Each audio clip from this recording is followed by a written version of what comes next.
If he does, he and all his men will die. Sorry.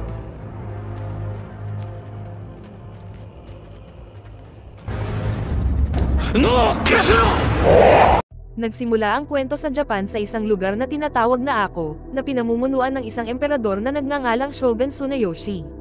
Nahuli ng ilang samurai ang isang kakaibang batang lalaki na nagngangalang Kai, na hindi alam ang pinagmulan, na humantong sa lahat na maghinala na maaaring siya ay isang multo o demonyo. Ayaw nila siya sa kanilang nasasakupan dahil sa napakaputi nitong balat, na kinatatakutan nila. Sa kabila nito, nagpa siya si Lord Asano, ang lokal na master na manatili ang bata. Ang anak ni Asano na si Mika ay nagustuhan din ni Kai, at mabilis na naging magkaibigan ang dalawa. Lumaki si Kai bilang isang itinakwil sa domain, itinuring ng lahat bilang isang estranghero, ngunit nagpapasalamat sa kabaitan ni Asano at sa pagkakaibigan nila ni Mika. Isang araw, hinabol ng mga samurai ang isang anim na mata na napakalaking halimaw na nakapagpatakot sa nayon.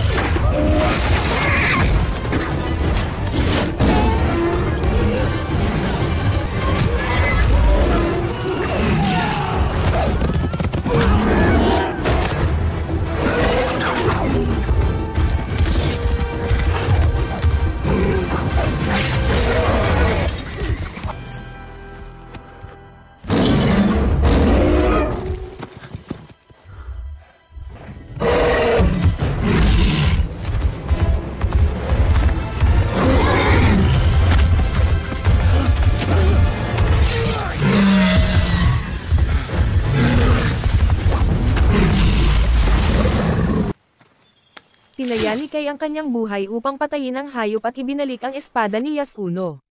Gayunpaman, kinutya siya ni Yasuno na sinabing mas gugustuhin ko pang mamatay kaysa ang maligtas ng may maruming dugong tulad mo. Hindi nagtagal ay dumating ang ibang samurai, sa pag-aakalang pinatay ni Yasuno ang halimaw. Si Yasuno ay nanatiling tahimik, tinanggap ang lahat ng papuri. Bago umalis, nakita ni Kai ang isang kakaibang puting fox na may dalawang magkaibang kulay na mga mata, matamang nakatitig sa kanya.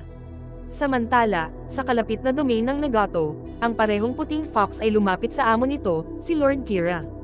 Ang fox ay biglang nag-transform sa isang magandang babae, ang spiya ni Kira. Sinabi niya kay Kira na nabigo ang kanilang plano na tapusin si Lord Yasuno. Mula sa pangangaso, tinanggap ni Mika ang kanyang ama, tinanong kung nasaktan siya.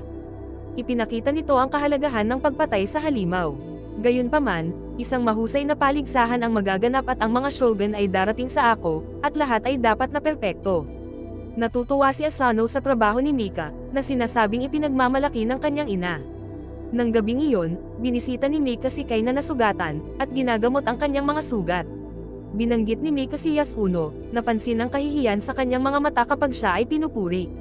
Napagtanto ni Kai na alam ni Mika ang totoo. Mabilis niya itong pinabayaan, sinabing ayaw niya ng gulo at dapat na itong umalis, ngunit ipinagtapat na lagi niya itong mamahalin, sa kabila ng kanilang magkaibang lugar sa lipunan. Dumating ang araw ng paligsahan ng mga shogun na may napakalaking saya. Napansin ni Kai ang isang babae na parang pamilyar. Ang kanyang mga mata ay dalawang magkaibang kulay, tulad ng fox mula sa kagubatan. Dahil sa kakaibang ito, pumunta si Kai para balaan si Uishi, ang punong samurai. Sinabi ni Kai na mayroong isang mangkukulam sa kanila, ngunit pinaalalahanan siya ni Uishi na ang mga demonyo lamang ang nakakakita ng tunay na anyo ng isang mangkukulam. Sa sumunod na araw, nagpatuloy ang pagdiriwang, at dumating si Lord Kira. Magalang siyang nagkipag-usap kay Lord Asano, ngunit sa kanilang mga puso, hinahamak nila ang isa't isa. Siniraan ni Kira si Mika, tinawag siyang kalaguyo ni Asano. Galit na itinuwid siya ni Asano, sinabing anak ko siya, kaya ingatan mo ang iyong pananalita. Pagkatapos ng pagganap, oras na para sa tunggalian sa pagitan ng dalawang domain. Ang mandirigma ni Lord Kira ay kahanga-hanga, at lahat ay humanga. Tinutuya ni Kira si Mika na nagsabing, "Huwag kang mag-alala, sigurado akong ganoon din kalakas ang napiling kampyon ng iyong ama." Gayunpaman, walang nagtitiwala sa pagpili ni Asano, dahil pinili niya si Yasuno, sa paniniwalang pinatay niya ang hayop na may anim na mata. Ang lahat ay naghihintay sa pagdating ni Yasuno. Bago ang laban, binisita ng babaeng fox si Yasuno, at tila nagbago siya. Nang dumating si Chikara para sunduin siya, si Yasuno ay malinaw na hindi karapat-dapat makipaglaban. Iminungkahi ni Kai na tumawag ng ibang tao, ngunit huli na ang lahat. Kung ang kanilang kampyon ay hindi lilito sa lalong madaling panahon, ito ay isang malaking kahihiyan, ibinababo ang ulo ni Asano sa kahihiyan. Isang samurai lamang ang maaaring lumaban, at wala sa kanila ang isang samurai, ngunit ang samurai ay nagsusuot ng maskara.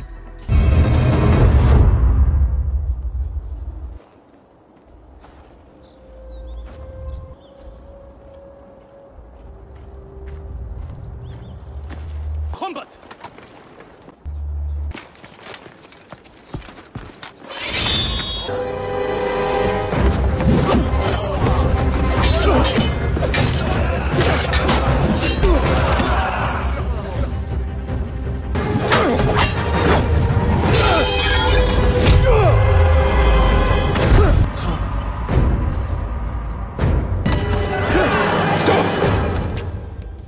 Pinahinto ng shogun ang laban at bumaba, nakilala niya kaagad na hindi samurai si Kai. Inutusan ng shogun ang ibang mandirigma na patayin si Kai. Si Mika na takot ay tumayo sa harap ni Kai. Humihingi ng paumanhin si Lord Asano sa panlilinlang at inako ang lahat ng sisi, na nagsasabing, kung sino man ang dapat parusahan, ako yon. Sumang-ayon ang shogun at ipinaubaya sa mga tao ang parusa. Nang gabing iyon, binalangkas ng mangkukulam ang kanyang plano kay Lord Kira. Aagawan niya ang ako kay Lord Asano. Sinabi niya na ang timing ay perpekto, dahil si Asano ay nasa ilalim ng matinding stress. Gamit ang kanyang mahika, lumikha siya ng isang gagamba na may 6 na mata. Malinaw na ngayon kung saan nanggaling ang unang halimaw. Gumapang ang gagamba sa mga labi ni Asano at nilason siya ng isang tusok, na naging dahilan upang mag-hallucinate siya na sinasalakay ni Kira si Mika.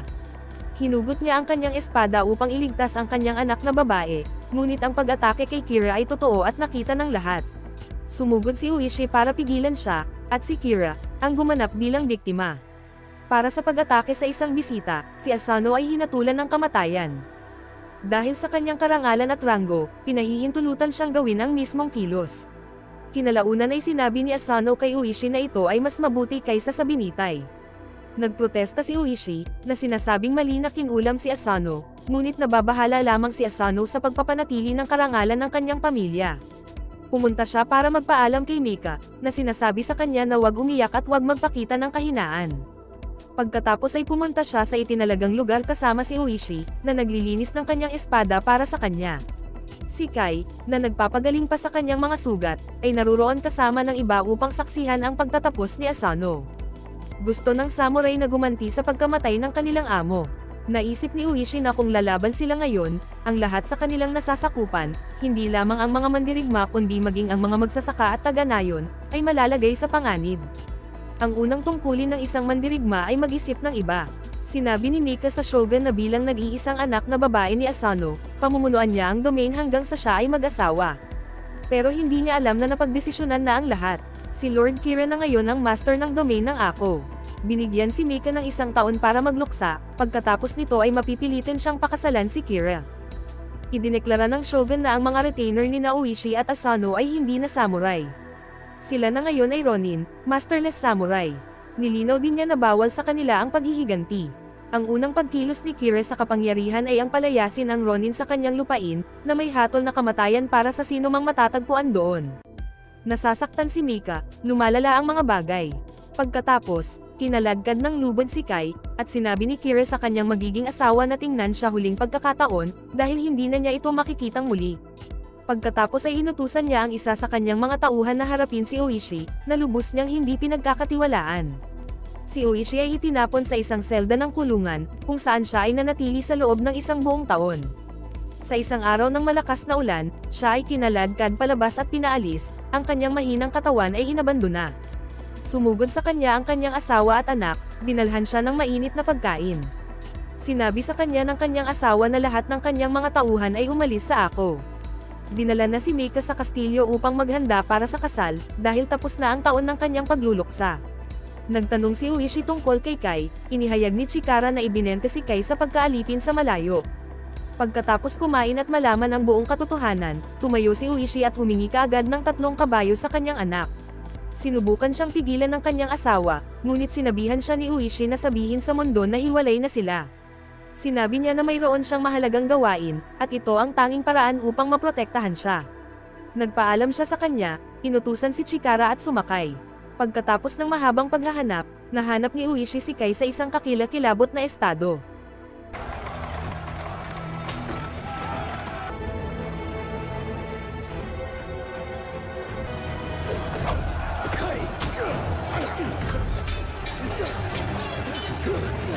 It's me! Asano! Mika! Natigilan lang siya nang marinig ang pangalan ni Mika. Naglaban ang dalawa palabas ng arena, na nakatakas sa pagputok ng baril. Nang sila ay makatakas, nag-usap sila. Ang kanilang relasyon ay ganap na nagbago. Hindi na si Kai ang tahimik na alagad, matalas ang dila at galit. Inamin ni Uishi na dapat niyang pinaniwalaan si Kai tungkol sa mangkukulam, na nagpapatunay na pinatay ni Lord Kira ang kanilang amo sa pamamagitan ng panlilinlang. Kailangan na ngayon ni Uishi ang tulong ni Kai, at ang kanyang taon sa bilangguan ay lubos na nagbago ng kanyang pananaw. Ngayon ay idinagalang niya si Kai. Hindi nagtagal, dumating ang isang lalaki sa kastilyo ni Kira mula sa Dutch Island na may dalang balita. Nakatakas ang mandirigma na si Kai na ibinente sa kanila sa tulong ng isang samurai. Inutusan ni Kira ang mangkukulam, na hanapin at sirain ng tuluyan si Uishi. Nakarating sina Uishi at Kai sa isang lawa, kung saan naghihintay si Chikara kasama ang lahat ng tauhan ni Uishi. Inihayag ni Chikara ang kanyang plano na labag sa utos ng shogun, na lahat ng sasali ay hindi mabubuhay ng matagal. Habang ipinapaliwanag niya ang kanilang layunin na patayin si Lord Kira, ang mga lalaki ay masigasig na nagsaya at sumang-ayon sa plano. Mahigpit na binabantayan ang kastilyo, kaya kailangan nilang malaman kung kailan bumibisita si Kira sa kanyang templo. Kailangan din nila ng mas maraming lalaki at mas maraming espada. Si Uishi ang nagtatalaga ng mga gawain. Nagalit ang isa sa mga lalaki at sinubukan salakayin si Kai, sinabing hindi siya samurai. Pinigilan siya ni Uishi na sinasabi, maging ikaw ay hindi rin. Wala na sa atin ang samurai. Ang mga koponan pagkatapos ay naghiwalay. Dumating sina Uishi at Kai sa isang nayo ng mga gumagawa ng espada na tinatawag na yatso, na mukhang desyerto. Nang makakita ng ilang sundalo, sinabi ni Uishi na sila ay mga magsasaka na naghahanap upang bumili ng mga kasangkapan. Sinabi ng sundalo na ang nayon ay pag-aari na ngayon ni Lord Kira. Napansin ng mga sundalo na ang mga kamay ni Chikara ay hindi kamay ng isang magsasaka. Inaasahan ni Kai ang panganib at agad na inatake ang mga sundalo, mabilis silang tinapos kaya natakot ang mga natitira, kinuha nila ang mga espada ng mga patay na sundalo. Malinaw na ngayon na sinakop na ni Kira ang buong lugar, at hindi sila makakahanap ng mga armas doon, kaya inihayag ni Kai ang kanyang sikreto. Makakahanap sila ng mga armas sa kagubatan ng Tengo, kung saan siya pinalaki kasama ng mga espiritu. Sinusumpa niyang hinding-hindi niya gagamitin ang magic na itinuro sa kanya. Hindi gusto ni Uishi ang usapan ng mga espiritu, ngunit walang ibang pagpipilian. Dapat gawin ang paghihiganti. Ang isa sa kanilang mga lalaki ay bumalik para magdala ng impormasyon tungkol sa susunod na paglalakbay ni Kira, ngunit nagambala ng isang magandang babae na may kakaibang mga mata. Ang mga tauhan ni Uishi ay maingat na pumasok sa kagubatan. Nagtatanong sila tungkol sa hilagang direksyon, at binabalaan sila ni Kai tungkol sa mga espiritu doon. Si Uishi at Kai ay pumasok sa isang madilim na kuweba, habang ang iba ay naghihintay sa labas, dahil napakaraming tao ang nagagalit sa mga espiritu. Binalaan ni Kai si Uishi na huwag maglabas ng kanyang espada, anuman ang mangyari. Sa labas ng kuweba, nagtataka ang Ronin kung bakit labis na nagtitiwala si Uishi kay Kai. Pagkatapos ng isang talakayan, nagpasya sila dahil hindi sila nagtitiwala kay Kai at natatakot na baka ipagkanulo niya si Uishi at akayin siya sa kanyang kamatayan. Nagpasya silang pumasok sa kuweba, laban sa tahasang mga tagubilin. Sa loob, mag-isa si Kai sa loob ng silid. Isang kakaibang lalaki ang lumapit sa kanya. Tinatalakay nila ang labas ng mundo at kung paano ang mga taong tulad ni Kai ay minamaltrato, tinatawag na may maduming dugo, at itinatakwil kahit saan ng walang dahilan, hindi katulad sa mundo ng mga espiritu, kung saan siya tinanggap. Sa labas ng silid, nagulat si Uishi nang pumasok ang kanyang mga tauhan. If he does, he and all his men will die. Sir.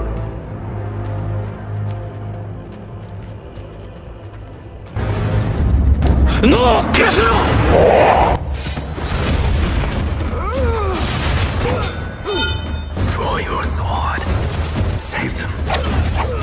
Draw your sword. Save your man.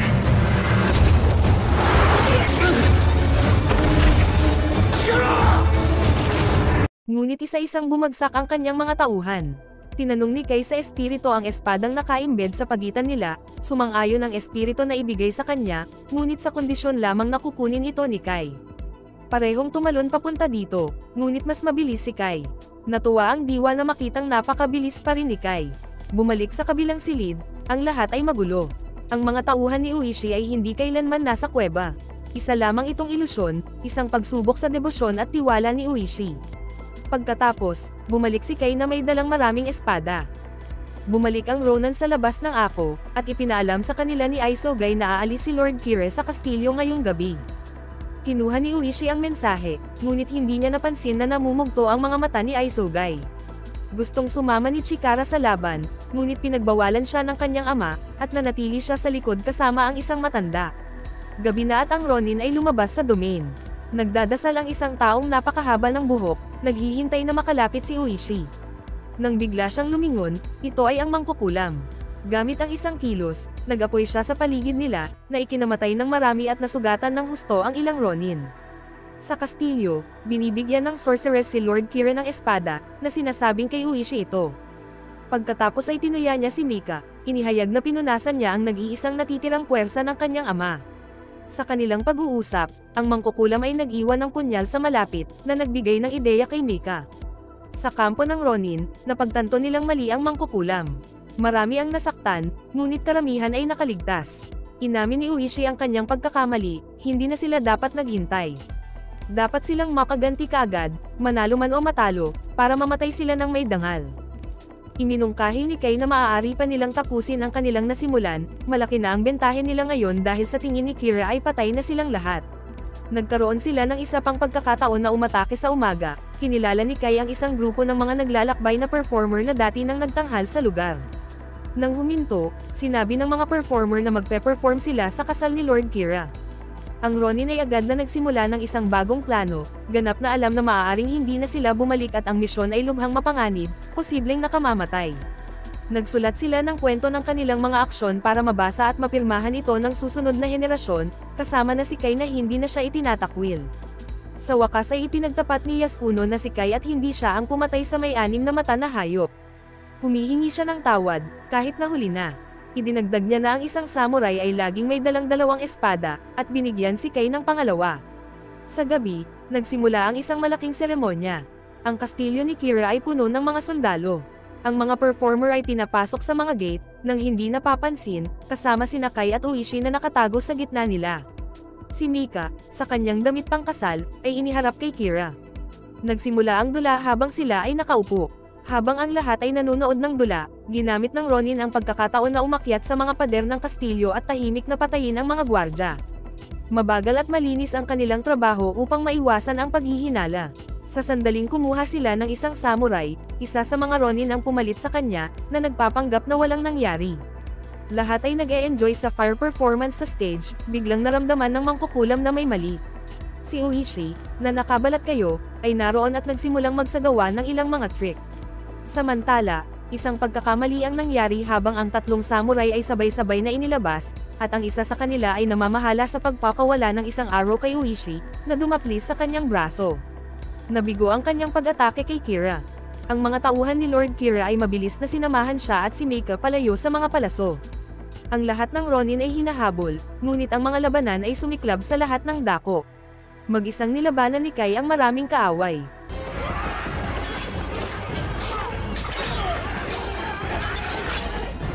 Ipinadala ni Lord Kira ang kanyang pinakamapanganib na mandirigma upang labanan ang Ronin. Ang lahat ay natatakot sa kanyang napakalaking kapangyarihan, ngunit ang isang Ronin ay naghagis ng nasusunog na pulbura sa armory, na nagdulot ng isang napakalaking pagsabog na pumatay sa mandirigma ni Kira. Ang mangkukulam ay mabilis na nagbago at lumipad palayo. Nakita ni Mika ang kanyang pagkakataon, kinuha ang punyal na nakatago sa kanyang damit pangkasal, at inatake si Kira. Napagtantong hindi niya kayang patayin, kaya tumakas siya. Ang buong kastilyo ay naging isang larangan ng digmaan, at ang Ronin ay lumalaban ng buong lakas. Maya-maya, nagkita sina Kay at Mika. Gaya nga ng sinabi ni Kai na walang makakapaghiwalay sa kanila, bumalik ang sorceress. Mabilis siyang nag-transform sa isang malaking dragon gamit ang kanyang mahika.